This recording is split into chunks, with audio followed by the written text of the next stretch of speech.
Brought to you by Technopova Curve 5G. Discover new horizon. Ladki Bahin योजनेसाठी पुन्हा सामाजिक न्याय विभागाचा 410 कोटींचा निधी वळवला। हा निधी लाडकी बहीण योजनेतील अनुसूचित जाती प्रवर्गातील पात्र महिला लाभार्थ्यांना देण्यासाठी वापरला जाईल।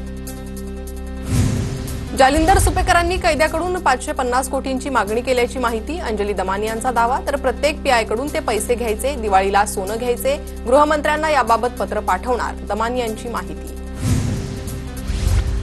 जालिंदर सुपेकरांवर 550 कोटी मागितल्याचा आरोप करणाऱ्या गायकवाड पिता पुत्रांवर 4 वर्षांपूर्वी 2 वेगवेगळे मकोकाचे गुन्हे पिंपरी आणि पुणे पोलिसांकडून गुन्हे दाखल झाल्यानंतर पोलिसांकडून गायकवाडच्या आलिशान गाड्या जप्त।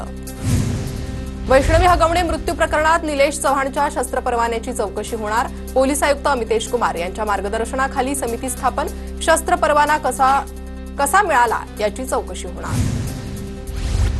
शशांक हगवणे आणि लता हगवणेला खेड न्यायालयात हजर करणार। जेसीबी विक्री करून फसवणूक केल्याप्रकरणी दोघंही अटकेत। म्हाळुंगे पोलीस दोघांना दुपारी 3 वाजता खेड न्यायालयात हजर करणार।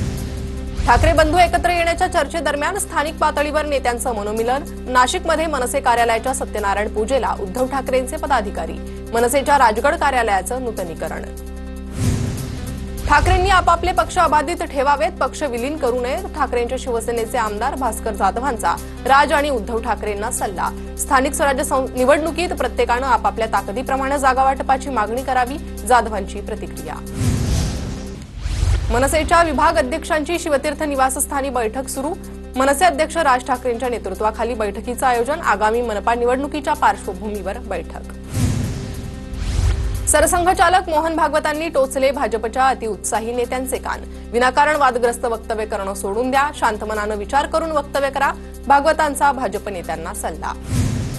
नितेश राणे मुस्लिम समाजाबाबत वक्तव्य करून वातावरण बिघडवतात। नितेश राणेंची पंतप्रधान आणि मुख्यमंत्र्यांकडे तक्रार करणार। देशातील सर्व मुसलमान भगवान रामाचे वंशज।